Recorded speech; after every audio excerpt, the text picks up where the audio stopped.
Hello everyone and welcome back. This is part 2 of my Kerbal Space Program 101 tutorial. It's been a bit of a long time coming.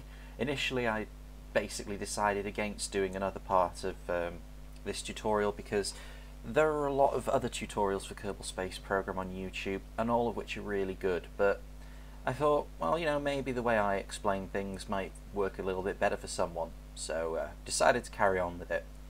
So let's pick up where we left off. I'm just going to load the tutorial game. I recently updated to a new version of Kerbal Space Program and I've had a few other mods, but it should all be the same. So if you see things that look a bit different, don't worry, it's probably just a mod. So in part 1 we learned about basic rocket handling and controls, but we didn't manage to get into orbit. So that's our goal today. I'm going to show you how to get into orbit, and to do that we're going to be using 3 concepts. Or 3 new ideas: staging, SAS, and most importantly, the gravity turn. So the first thing we're going to do is build our rocket. Now unfortunately I lost the save file for the tutorial 1 rocket, but we're going to be changing the design slightly anyway, so we could build this from scratch. You want command pod mark 1, so construct that, bring it up a little bit so you've got some room to maneuver. Now go into control and we're going to put some SAS on this ship. Now what do I mean by SAS? Well, not what you're thinking. SAS is sickness avoidance system, or possibly anything else, stabilization something. But either way, it enables us to control our ship a lot more easily. Essentially what it allows you to do is put the ship on a heading and lock it on that heading and that course and that relative angle. Now there's 2 forms of SAS: advanced SAS and just regular SAS. Now they work in different ways. Regular SAS puts torque on the ship. It puts a rotational force on the ship like a gyroscope. So just putting this module on the ship when you activate SAS will help stabilize the ship. Problem is, it's not incredibly effective, and on larger rockets you're going to need multiple versions of this SAS, so one at the top, one in the middle, one at the bottom, in order to actually keep the whole thing stable. So personally I always prefer to use advanced SAS. Now what's the difference? Well, advanced SAS, the module itself does practically nothing. You need to put either RCS thrusters, which are small little maneuvering thrusters, onto the ship that the SAS module can use to stabilize, or control surfaces like canards. So we're going to be using canards and advanced SAS because I find it more effective. However, I would advise you to try out a little bit of the regular SAS modules, purely because it's good to know how they work and the effect they have and why you're using one over the other. And you might find that using regular SAS modules works better for your playstyle. So just don't take my word for it. Kerbal Space Program is very freeform. There's other things you can try, and you should try them. So standard FL T800 fuel tank, and then we're going to be putting the LVT-30 on the bottom there. So this is kind of very similar to our basic training rocket, only it's got advanced SAS on there. Now what we're going to go into is the structural tab, and you want this part, a TR18A stack decoupler, and you put that on the bottom of the engine there, and you'll notice it puts a little fairing on. Now we'll get back to exactly what this is and what it does in a moment, but for now you just put another fuel tank below that one and another LVT-30 beneath that, and that's it. This rocket can actually get you into orbit. Barely, and it requires expert use of the gravity turn, but it can get you into orbit. So a lot of people, when they have problems with Kerbal Space Program, over-engineer their ships.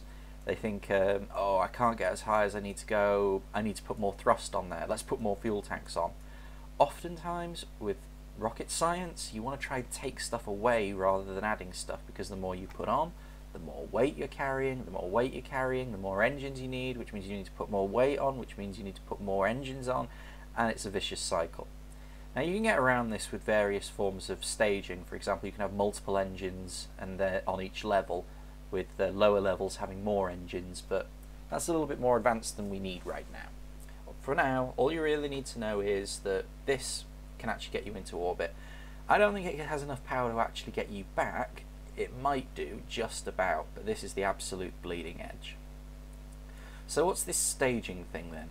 Well, staging is sections of the rocket which are active at any one time. So, say what we want this rocket to do is use this fuel tank and this engine first. Then when we've spent all the fuel in this tank, activate this fuel tank and this engine, and then start carrying us going up that way. And you might ask yourself, well, what's the point of that? Why don't we just do this? Why don't we take the engine off? Why don't we take the stack decoupler off? And why don't we just have 2 fuel tanks and 1 engine? Surely that'll do the trick. Well, yes and no. I mean, this engine will carry this lot, and we've doubled the fuel capacity from the training ship. But we're carrying a lot of dead weight that we don't need to, because when we've gone through half of our fuel supply, we're still carrying the weight of the extra tank. So by putting the engine here, the decoupler here, and that there, what we can do is burn through all the fuel here on this engine and this fuel tank, and then ditch all that extra weight, because it's not doing anything anymore. This engine can't fire anymore. This fuel tank isn't holding any fuel, but it still has weight. So we ditch all that weight, and that means that the engines here are working more effectively. Now you'll remember that when we just had this top section, the rocket went straight up and like a bat out of hell. It was moving really fast. Imagine what happens when it's already moving fast because it's been accelerated by this stage at the bottom. And that's what it's all about, acceleration, and then the next stage takes over. So that's basically how staging works and what it does. Now you also need to plan staging, and down here in the bottom right hand corner is the staging planner. Now currently, because of the way that I've rearranged this, all of this is in one stage, stage 0. What this means is that when I press the space bar to activate the ship on the launch pad, this engine's going to fire, this engine's going to fire, and this stack decoupler is going to engage as well. So this top part is going to go straight up, this bottom part is going to ram into the bottom part, and because the stack decoupler has separated them. Now it could be good for a laugh. Let's have a look and see how it looks. So you can consider this an education as to what happens if you cock up your staging. We'll put the throttle to maximum and fire. You can see it's not really done much for us. The engine's still down there, and we've just got the top part flying up again. Not much use really. We might as well have just built the bottom part. We might as well have just built the top part. Oh well, let's go back to the vehicle assembly building and fix it. First of all, we want to add the fins that the advanced SAS can use. So we're going to use a standard canard, 3 lines of symmetry, and just put that down as low as we can. Put it down low because it helps keep the ship's centre of mass close to where the thrust is, and you can check that with these buttons here. It doesn't make much of a difference because these canards don't weigh all that much, but it's a good idea to just sort of to get into the habit of it, if you know what I mean. Get into the habit of thinking about where your centre of mass is. You can add staging with the buttons here and take it away with same. Obviously you can only remove empty stages. So in this case, this is a 2-stage rocket, but let's give each part its own stage, just for the sake of demonstration. So staging works from bottom to top. Now at first this looks a bit counterintuitive because if you're doing a list you go down, don't you? Well, this is actually a diagram rather than a list. This is a very simplified version of what your rocket's staging looks like in the order you want it to go in. So in theory we want this engine on the bottom, the decoupler in the middle, and then the final engine on the top. So that's why it's laid out like it is, because it gives you a much better idea as to what should be going where. Now it does get a little bit counterintuitive later on when you're using things like asparagus staging, but it's just important to understand why it's laid out like it is. That way you can use it more effectively. Now you can move entire stages by clicking and dragging on the stage. You can move parts between stages by clicking and dragging on the parts. So at the moment this is actually pretty much what we want to be doing. So we've got the first engine, so when we press the spacebar, this engine fires and nothing else happens, and the ship starts to climb. When we press the spacebar, stage 0 activates. Now, if you have multiple parts within a stage, every part within that stage will activate. So in this case, the decoupler fires, thus ditching our engine, our useless fuel tank, and our canards, but it also fires up the new engine at the same time.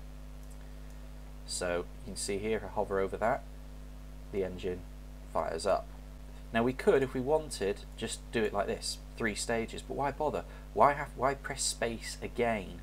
And the other reason for this is because if we do this, we lose a few precious seconds while we press space to eject this stage, then we've got to press space again to fire the engine. We're losing speed. We want the engines to constantly be going, no gaps. So that's why we put it all in one stage. So we've looked at staging, we've looked at SAS and how to actually set it up. Now we're going to launch this ship, and I'm going to demonstrate for you why SAS is useful and also how to do the gravity turn. So first off, let's demonstrate SAS. We're not trying to get into orbit here, I'm just going to show you what SAS is and what it does. Default key binding is T to turn it off. You can also press and hold the F key to toggle its current state. So if it's off, feathering the F button will feather your SAS, or you can hold it down to keep it on and then let it go to disengage it, and vice versa when it's engaged. So if I launch this rocket now at full pelt without SAS, you'll notice that straight away, because this engine is having to do a lot more work, it's having to carry a lot more weight, but with the same thrust, the ship's not moving as fast, so it's starting to tilt. It's going off kilter. We don't want that, we want it to go straight up. Now, we can manually correct. So, using those wonderful things that we've learned, we can try and fight to get this ship pointing the right way, but damn it, it's so hard because there's so little thrust here to work with. Well, the thrust is the same, but it's having to thrust a lot extra mass, and therein is the problem. And we're losing so much speed because we're having to keep making all these little alterations and corrections. We're never going to get into orbit like this. It's so inefficient. Here's where SAS comes in. Point yourself at the heading you want to be on. So in this case, straight up, engage SAS. Oh look, the rocket's stable. Now, we finished our first stage. We're losing speed, so if we press space, boom, there you go, you can see it going.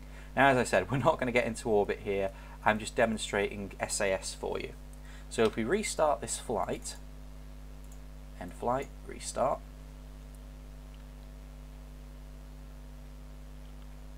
now if I throttle all the way up now, and engage SAS, and then fire, oh look, it stays perfectly straight. And if we zoom in and look at the canards, you can see the SAS system is making small adjustments using the canards to help keep us on track. So suddenly we're not having to fight the rocket. We're not having to fight the fact that we've got too little thrust.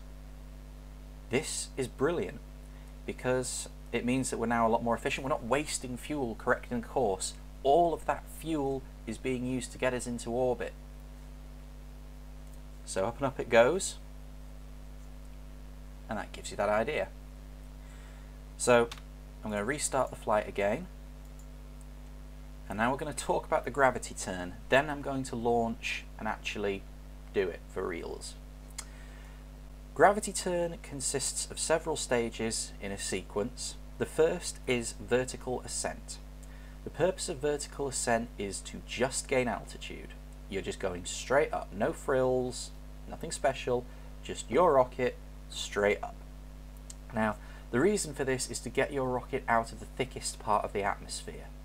Now, as you gain altitude, atmospheric pressure and thus atmospheric density decreases exponentially. So this means essentially if you double your altitude, you are more than halving the atmospheric density. The denser the atmosphere is, the more it's working against the rocket, trying to slow it down. So once you're up to about between, usually for most people, about 10 and 13 kilometers usually. The atmosphere has thinned out so much that there's much less working against the rocket, and thus you can actually start executing your gravity turns, and the rocket isn't going to be ripped apart by the stresses of the air working against it. And more importantly, you're not traveling through as much of the atmosphere. If we turned to a curve, which I'll explain in a moment, straight after launch, we'd be traveling through a lot more of the atmosphere, and that would slow us down and that would waste fuel. So once you've reached that point where the atmosphere is thinning out, I usually do it with a rocket like this at about 7 kilometers, but some people do it at 10, some at 13, some much higher. You have the pitch over. The pitch over, you turn your rocket to the appropriate heading for the orbit you want to be in. So for example, if we want to be in orbit around Kerbin's equator, like that, so parallel to the moon, we'd pitch over in this direction. So we'd go over that direction, and that would be a 90-degree heading, and that's a wise move, and I'll explain why in a bit. So we pitch over to 90 degrees, and now the rocket is accelerating downrange. What again this means is that gravity is pulling the rocket along the heading that we want to be in. If we cut thrust, we just have a parabolic arc, but gravity would keep us on course. So the fact that gravity is keeping us on course means that we can concentrate all of our energy into trying to increase our altitude. Now after the pitch over, you're gradually turning the rocket closer and closer to the horizontal, further and further along this 90-degree heading. And this is because it's a lot more efficient to start trying to put yourself into orbit before you've gained the appropriate altitude. Now, I will explain this a lot more easily through demonstration, but essentially, if you just go straight up, then turn around and then fire your thrusters in that direction, it wastes a huge amount of fuel compared to if you start moving in that direction a little bit earlier and gradually level out. So, let's do this. Let's launch. SAS engaged, throttle to full, begin vertical ascent. So again, we don't need to do anything fancy here. We're just using that first stage to fire up the rocket and get us close to orbit. So off it goes. Boom, boom. Again, canards help keep us stable.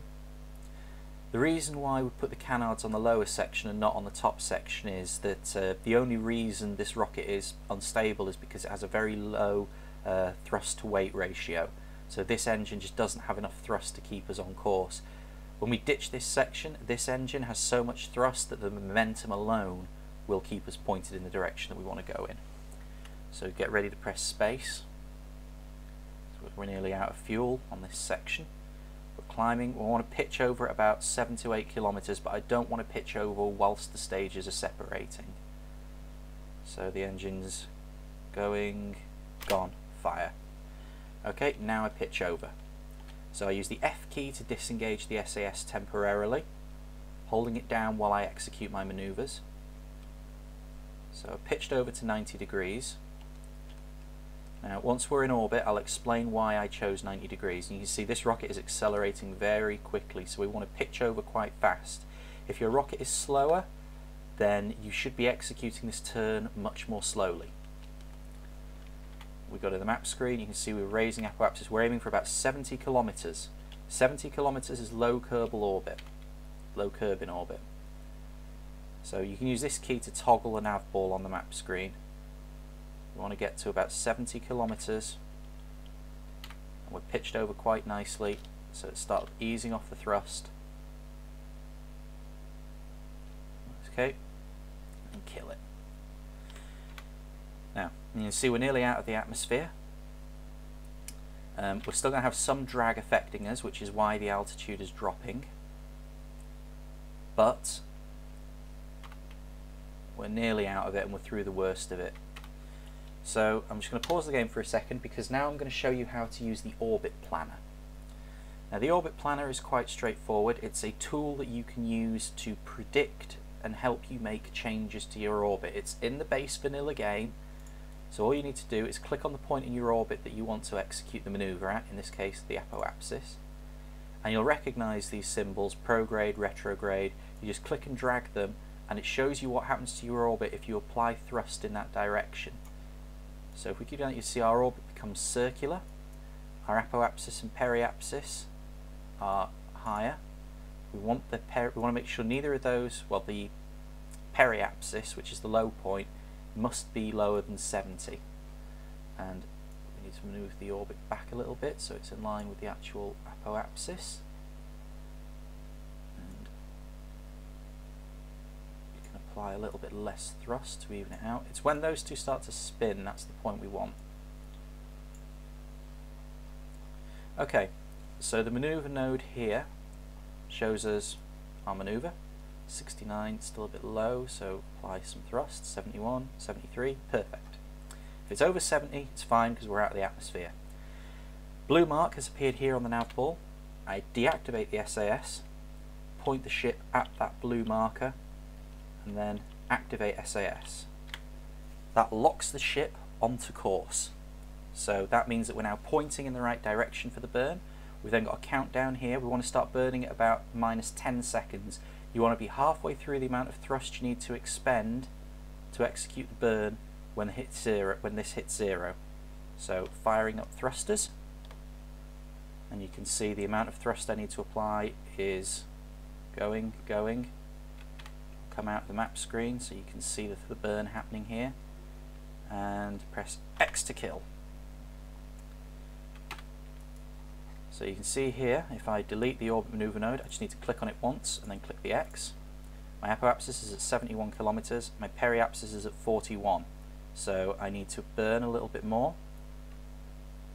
Raise the periapsis and kill. 70, 73. So this is slightly erratic. The orbit isn't perfectly circular, but now that we're in orbit, if we had a little bit more fuel, we could basically use that fuel to clean up the orbit using the orbit planner, but we'll cover that in another part. All we wanted to do here was get into orbit. So I've demonstrated for you the importance of the gravity turn and why we pitch over and why we have the ship going at an angle. This is because the orbit is circular, so if we go straight up and then across, we're essentially launching in a square pattern, when really it's a lot more fuel efficient to just approach it in a smooth curve. But if we warp, you can see that we don't lose any altitude. We're skimming the very edge of the atmosphere here. This is a very, very low orbit. This is about the lowest stable orbit that you can get. But when I said this ship could barely get into orbit, what I meant is it could not only barely get into orbit, it can also only get into a very, very low orbit. We've got a little bit of fuel left, and because of how low this orbit is, we might actually be able to bring this rocket back. However, because it has no parachutes on it or any other means to slow its descent, the pilot is, well, toast. But let's cover descent. Descent is quite easy. If you're not actually aiming for a specific target, all you need to do is point your ship retrograde, overshot slightly, correct, lock onto course with SAS, and fire your engines. So I've expended the last of my fuel. Let's see the effect that it had on my orbit. Yep, you can see that I'm now going to be returning to Kerbal. So that concludes this part of the tutorial. We've looked at staging, we've looked at SAS, we've taken a look at the orbital planner, and we've taken a look at how a gravity turn works. Now you probably have a lot of questions like, how is the correct altitude for the pitch over calculated? How is the speed at which I should tilt over calculated? Well, there is no fast and solid answer, and it depends on your ship. Big, heavy ships can't pitch over very quickly, and if you try to pitch them over very quickly, they just die. And likewise, your thrust to weight ratio is important as well. If you're too deep within the atmosphere, even if you've already cleared the thickest part of it and you pitch over too quickly, your rocket doesn't have enough thrust pushing it upwards and it will fall down. It'll be moving along really quickly, but it won't be moving up. So you've got to consider that as well. But generally speaking, the heavier the rocket, the slower the turnover, and the higher you want to be when the turnover starts. But that's just a general rule. It's one of those things you've just got to play the game and get a feel for it. Or alternatively, I'm sure NASA has some equations somewhere. If you want to try and decipher them, be my guest. But for now, I'm UVST, signing off.